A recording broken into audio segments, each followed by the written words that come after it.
Ejjachiisee tuqtee nagaan taa'u akka faaniin ta'u duksee yoo raamba'u akka faaniin ta'u.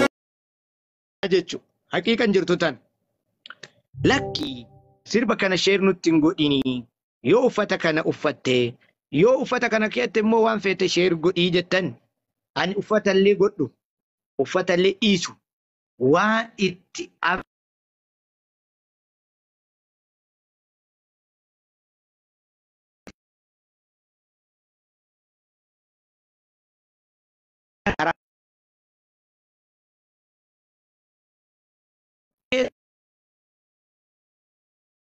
Frisitta kama san jecha badiin gurguddoo nama ajjeesitiif totoo lafa kanarra jirtee namni laphee dhiitee waan fedhe dalagee jiraatu anaa sirba tokko sirba qabsoo tokko sheer godhe yoo ajjeesi irraa budi suuraa kee akkana godhe fuula kee cufa jedhu kun miira keessa nama galcha yaalii biraa keessa nama taasisa uftulummaa fi ana jabaa kana dhiifnee gara furmaata hawoon deemna jenne anto duula narraa dhaaba akka sheekotaatitti deemna akkamoo hawaasa bal'aatitti deemna akka taatu anuu beek akka taatutti ni deemna.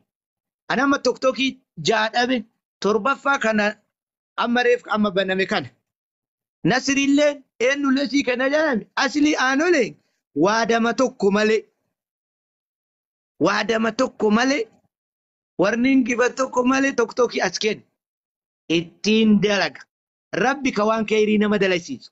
Rabbi oka lubun bormal dalayna murtesina waan isin dalay tanto beellama seen waadaa seeniiti siif kenna malee wani kanaan jiru hin gartu arkachuudha Ustaz Kamal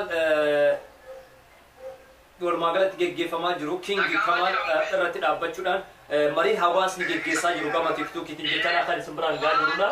Kanarra dhaabbachuudhaan mee maal jedhamaa jiraa fi garamitti deemamaa jira dhimmi kun kan jedhu keessaayyuu akkuma geeffataa King Kamal obboleessi keenya Oro 360 situna irraa gubee kallattiidhaan situna jalaa gubee waan kana kan jedhu kallattiidhaan yaadda barfachaa ture. Kun ammoo lakkii ani si jalaan gubne inumaayyuu si wajjin rakkachaan ture gaafa yeroo lama sadii si harka gubachaa ture namni si gargaaraa turellee ana kana qofaa miti qarshii gaafa keessaa baafachuu dadhabdellee anatu si baasaa ture kan jedhu yaada gaarii kennaafii ture jechaadha. Kanaafi namni keenya walii hubachuu danda'u qaba gaafuma walitti mufate gaafuma wal rifachiise yookaan mootu waan adda addaa keessa gale miira keessa gale haqa walii yookaan mootu waan kaleessa walii dalagaa turan san irraanfachuu hin qabanii. Kanaaf hamma danda'amin hanga danda'amin dhugaa duuka deemanii wal gargaaru wal bira dhaabbachuun murteessaadha. Kana beekuu danda'u qabna. Akkuma geeffachaa turtan feemasoota Oromootu na jalaa gubee kan jedhu yaadda barfattee jirtaa jedha Mubaarak Musammaa. Feemasoonni kunniin eenyuufaa maaliif feemas ta'an akkamitti hojii kalaqa wayii kalaqammoo hojii diizaayinii wayii uummatammoo hojii neetworkii hawaasa kana fayyadu kallattii adda addaatiin wanta isaan uummatantu jiramoo feemasummaan hoo sadarkaa kamii ulaagaan feemasi kan jedhu armaan dura sagantaalee adda addaatti hayyoonni kallattii adda addaatiin yaadda barfatanii jiran. Dhimmicha feemasiitii miti. Dhimmichi amantaan keenya haa kabajamu irratti xiyyeeffatanii akkuma argaa jirtan Nasraanolee kan hirmaachisee caffee raammisii akkasuma ustaaza keenya Abu Yahyaa Oro 360 Dr. Asli namoota hedduu kan of keessatti hirmaachise sagantaan kun jechaadha gara social media gara tiktokiitiin geggeeffamaa jira jechaadha. Dhuguma dubbachuudhaaf warroonni kallattii adda addaatiin ilmaan Oromoodhaaf positive mind thinking taatan jechaadha. Sammuun keessan yeroo kamiyyuu karaa positiviitti yaadu jechaadha. Yennaan kana jiru yaada gaarii gara amantaatiinis ta'e gara sabaatiinis ta'e gara namummaatiinis ta'e gara biyyummaadhaanis ta'e gara afrikaanizimiinis ta'e akka addunyaatti as globalization jechaadha. Namni positive yaadu kamiyyuu hawaasa Oromoo biratti miti sababa sablammii biratti kamittuu jechaadha. Yoo dhugaa walii galchan wal kabajee waliin deemuu danda'uu qaba jechaadha. Dhuguma dubbachuuf ummanni keenya marsaalee odeeffannoo gama social mediaatiin hangam takka waliin mari'ateetiin yaada walirraa fudhata. Free conservation dialoogin adda addaa geggeeffamaa jira hin geggeeffamu gaafuma rakkinnaa gaafuma dhiphinnaa gaafa tiktokin nama beekamaa tokko kaammootu warroota flowers gurguddaa qaban I'm not saying feemasummaa guutuudhaaf ulaagaa barbaachisu qaba. Fakkeenyaaf gama googilii deemtanii ammantan akkuma viidiyoo kan argaa jirtanii Red Fox yettanii yoo barreessan yookaan immoo jeedala diimtuu yettanii googila keessa seentan kallattiidhaan gaara baalee tulluu diimtuu gaara baalee jechaadha naannoo saannateetti akka argamtu foundation in baalee park kan jedhutti isinii baasa jechaadha. Akkasuma immoo gaara mul'ata itti sarchoo goote eessatti akka argamu sii baasa. Akkasuma immoo aanoleen calii calanqoo naannoleen kunniin naannoo uummanni keenya itti wareegamanii itti lubbuu isaanii dhaban kunniin naannoleen murteessan akkasii kunniin feemasummaa maqaa seenaa kaleessa gurguddaa qaban jechaadha. San qofaa miti. ana bablee furatan dhagaalee sanin jechaadha san qofaa miti wantoota bebbeekamoo addunyaa kanarraa tulluu diimtuu furachuu dandeessa tulluun diimtuu kiiloomeetira hangana ol kaatii bakka akkanatti argamti ebaluu namoota akkasii namoonni akkana dandeettii akkanaa qaban wantoota akkasii uuman warroonni akkasii sunniin feemasiidha jecha isaan kunillee feemasummaa ni qaban garuu feemasummaan isaan kun warroota flaawarsi gurguddaa qaban jechaadha kanas ta'e sagantaa hadhaa irratti jechaadha kan dubbachaa turan waan ajaa'ibaa geessa ayyuudhaan innaalee gurguddaan turanii jiranii ustaaz Abuyyaa Yaanis dhugaa jirtu kallattiidhaan cabsanii dubbachuudhaaf dirqamanii jiranii caffee raamisis inumaayyuu tiktookii biraa flaawarsi gurguddaa qabu miti kan qabdu dhabuuf deemta nuti kan jechaa jirru amantaa kee jabeeffadhu ennaa jedhanii Nasri Adolee mootu yoo sirbuu feetanis kallattiidhaan wayaa keessan qopheeffadhaati uffata isin barbaachisu nutti madda wayaa isinii guunnee raappaara ta'uu dandeessan yookaan mootu 50 centisan ta'uu dandeessan kan jedhu yaada barsaa ture jechaadha Nasri Adolee hedduu waan nama ajaa'ibsiisu jechoota gurguddaa dubbachaa ture jechaadha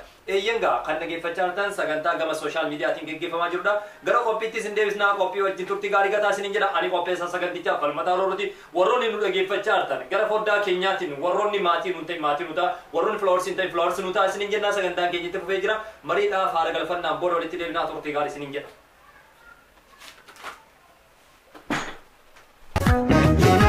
Ejjachiisee tuqtee nagaan taa'u hanga faaliin ta'u duksee yoo irraan ba'u akka faaliin ta'u.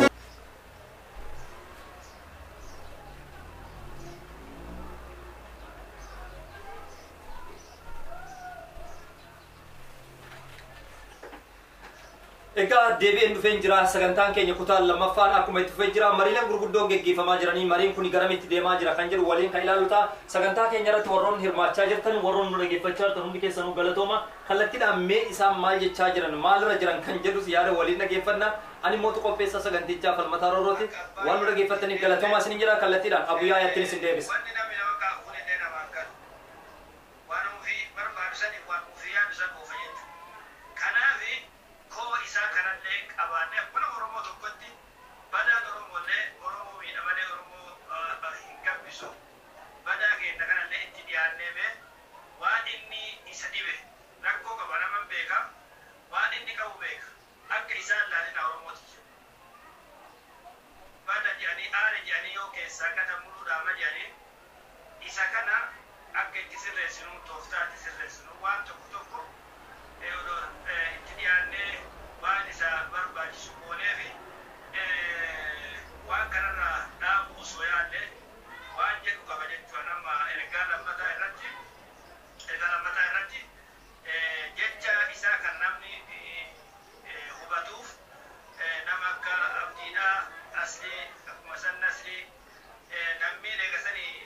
asirratti akkuma dhagaa jirtan hayyaada kennaa jiran Abuyaayaan dhuguma dubbachuu dhugaa jirtu yeroo hedduura deddeebi'anii dubbachaa turani ammatti maaltu barbaachisaa garam deemuu qabna kan jedhuu fi rakkoo kana furmaata itti gatuu qabna kan jedhu Abuyaayaan dabarsanii jiran jechaadha keessaayyuu namoonni King Kamaalitti dhiyaatan kan akka Nasr Adolee Dr. Asli akkasumas Abdii Unkumee dabalatee akkasuma mootu Oratoriis Kistee Caffee Raamis dabalatee namoonni kunniin dhimma kanarratti gadi fageenyaan hojjechuu qabna rakkoo jira rakkoo kana mootu rakkoo isaa kana duuka buunee hordofuu danda'uu qabna badaa kennas jabeeffachuu qabna kan jedhu si kan dabarsaa jiran sagantaa irraa kan isin biraan gahaa jirudha Abuyaayaan jechaadha armaan dura sagantaalee adda addaa irratti nama dhimma walooma amantaa qofa irratti osoo hin taane dhimma wayyooma sabaa irrattis namoota waan gaggaarii dubbataa turanii fi dubbachaa jiran keessa Abuyaayaan isaan nam tokkodha kanaan wal qabateetiin kallattiidhaan keessaayyuu dhimmicha kanarratti gadi fageenyaan akka hojjetamuuf yeroo ammaa kanatti kan yaada kennachaa turan Abuyaayaan irraan immootu yaadota adda addaa argattan jeetii yaada akkasuma immootu kallattiidhaan dhuguma dubbachuudhaaf gama sooshaal miidiyaatiin diyaaloogin akkasii ennaa geggeeffamu warroonni hordoftootaa ga'een isaanii maal crime and media management isa jedhu beekuun dirqama jechaadha warroonni koomentii gaggaarii barreessan ofii keessaniif koomentii gaarii kennuun dirqama jechaadha warroonni immoo akkasuma faallaa kennitan of qusachuun dirqama jechaadha maaliif namni kunniin walitti qabu'an dhimma walooma isaaniiti dhimma amantaati amantaa wanni caalu tokkollee waan hin jirreef jechaadha dhimma amantaatiin wal qabatee eenyullee kan of duuban deebine waan taateef amantaan kaninuu jechaadha namoota amantaa isaanii kallattii adda addaatiin hubannoo dhabiinsa osoo hubannoo qaban kallattii adda addaatiin daguu keessanii wantoota hojjetan akka isaan irraa deebi'aniif gorsa lamaa sadii ni kennamaa saniin booda immoo tarkaanfiin itti fudhatama. Tarkaanfiin kun akkami kan jiru waan waliin mari'atanii gatan yeroo hedduu ni mul'ata jechaadha. Eeyyangaa kunis ta'e sun King Kamalis namoota armaan dura kallattiilee adda addaatiin gama sooshaal miidiyaatiin qophiilee adda addaa keessatti sirmaatanii sagantaan lammiif jiru keessatti sirmaachaa turanidha. Garuu ammoo mufiin guddaan King Kamal irratti yeroo ammaa kana kaa'ame keessaa tokko dhimma uffannaa wayaatiin wal qabateeti. As biratti yaada tantaanaa yaada asliin kennaa ture keessa fakkeenyaaf ana aslii yoo fudhattan fakkeenyaaf Nasri Aanolee yoo fudhattan uffata amantaa kennaan kaawwannu yeroo barbaannetti wallisuu dandeenya, yeroo feenetti nashiidaa dubbachuu dandeenya, yeroo feenetti immoo wallisuu dandeenya, yeroo feenetti waan dhuunfaa kan feene keessa dubbachuu dandeenya, siyaasa keessa dubbachuu dandeenya. Maaliif wanti hawaasni nuun komanneef wayaan nuti kaawwanne wayaa sibiiliyaaniiti. Hawaasa waliin qabatu, dhimma amantaatii waliin qabatu, dhimma sabaatii waliin qabatu. Kanaaf identity crisis wanti fidu keessaa tokko haala uffannaati. Uffannaan ati uffataa jirtu kuni kanaaf hawaasa walitti si buusee jira. Kana miidhagfadhuuti rakkinna hin qabu waan jettee dalaguu dandeessa. Ammaaf immoo haalli ati irra jirtu uffannaan ati uffattee jirtu kuni uffannaa amantaa keenya calaqqisiisu waan taateefi kanaaf si komanna malee komii tokkollee sirraan qabu kan jiru underline gatuudhaan kan ibsan asliidha. Itti aansuudhaanis namoonni adda addaa si'aad dubbatanii jiran jechaadha. Iddoo wayaa kan uffatte amantaa keenyaan yoo wallee kan dhageeffattu taate kireeditii amantaa keenyaa gabbuu danda'a kan jedhu yaadda barfatanii jiran. Eeyyangaa kunis ta'e sun hawaasni keenya waltajjiilee akkasii irratti yeroo waliin mari'atan nurraa maaltu eegama kan jedhu yaaduu danda'u qabna. Nurraa kan eegamu dhageeffachuudha. Warroonni koomentii gaggaarii barreessan amma sirra deebinee galatoomaa isiniin jechuun barbaada. Warroonni yaada gaggaarii kennaa turtan hundi keessanuu galatoomaa isiniin jechuun barbaada. Akkasuma mootu hubannoo dhabiinsarraa jaalala namoota adda addaa qabdaniif. Yeroon kana dubbadhu dhimma King Kamal qofaa miti. Nama kamiyyuu haa ta'u, amantaa kamiyyuu haa hordofu, saba fe'iyyuu haa ta'u, wanna gaarii yoo dalage namni waan gaariidha anis hima yoo waan badaa dalage mootu baduma isaa saniin jecha. Addunyaa kanarratti gaafa dhufu namni waa lama dalaga. Tokko seenaa gaarii dalagee deemudha. Inni kun immoo seenaa dawaa dalagee addunyaa kanarraa deemudha. Inni seenaa gaarii dalage lafaa fi namaa fi dachee aan eebbifamee baraabaratti seenaan isaa dabalamee kiyyoo galfata seenaa gurguddaa irra kaawwamee baraabaratti dhalootatti dabareewwan seenaa keessa galmaa'e dhalootaan faarfamu. Fakkeenyaaf artist Hacaaluu Hundeessaa furan wanna kanattu isa ilaallataaf osoo hin taane artist Hacaaluu Hundeessaa kaleessaa wayitii lubbuun jirutti waloom Oromoo keessaa qooda Oromoo keessaa qooda Saawasalamii keessaa kireeditii guddaa waan qabuuf hanga har'aatti illee dachee olitti argite qaamni isaa deemullee hadhan tanatti seenaan isaa durduubeen isaa addunyaa kanarra jira. Sumaayyoo Muusaa fudhachuu dandeessanii, artistoota gameeyyii gurguddaa fudhachuu dandeessanii, namoota artistoota qofaa miti.